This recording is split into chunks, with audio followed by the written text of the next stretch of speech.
Good afternoon, dear students. Myself is Bhavna Mari, teaching in KK English School for Standard 7.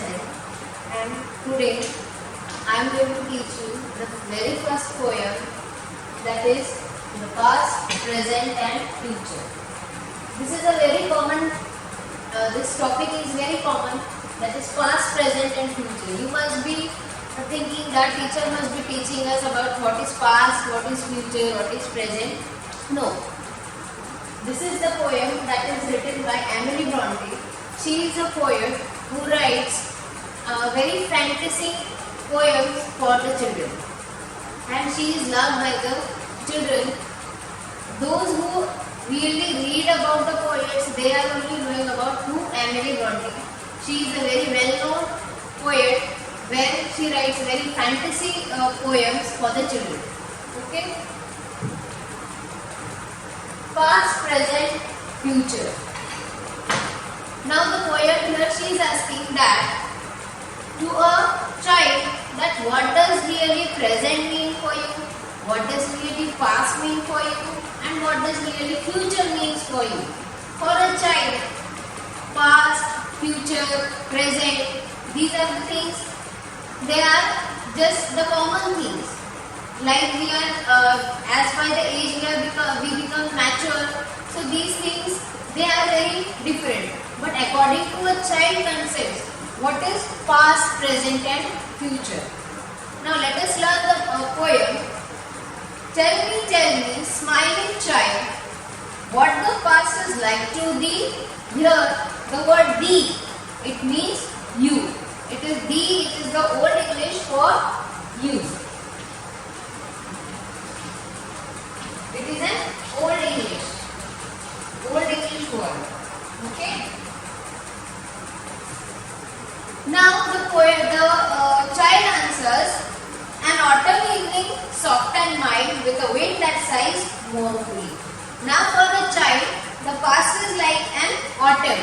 That autumn is a spring season that is very much soft and mild, with a wind that sighs mournfully. Means when in the autumn season, the leaves of the trees, they shade. So he says that with a wind that sighs mournfully. Mournfully here it means sadly. It is a new word meaning here in 7th standard, that it is mournfully, that is sadly.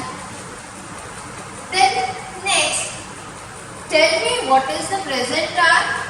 Now the poet asks him that what is the present hour for you. Now the child answers happily, it is a green flowery spray, where young bird sits gathering its part to mount and fly away. Here for a child, the present is a green flowery spray. Flowery spray means when a tree, it is bearing flowers to it. Where a young bird sits gathering means where a young bird is sitting on a branch and it is gaining all its power to fly. It is a present hour for a child. Then next, lastly the poet asks him, and what is the future? He says, happy one. Everyone here, he wants our future to be happy. So it is with the child also, he wants his future to be happy. And she asks him that what is the future like to you? Now the child answers, it is a sea beneath the cloudless sun. You know, if anyone has gone to a seashore, when at the sunset time, you must have observed the sea. It is dazzling. It is dazzling means it is shining.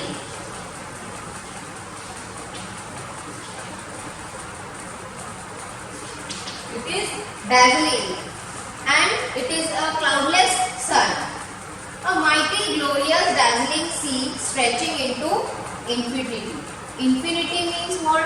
Here, the dazzling sea, we are not knowing the end of that sea. So it is a mighty, glorious. Mighty means which is having huge and powerful, impressive weight. It is known as mighty and glorious. Glorious means very much good, that is receiving praise. That is glorious. And the dazzle see. Dazzling means very extremely beautiful, stretching into infinity. Stretching into infinity means which has no end to the future. Everything is successful. So here the poem ends.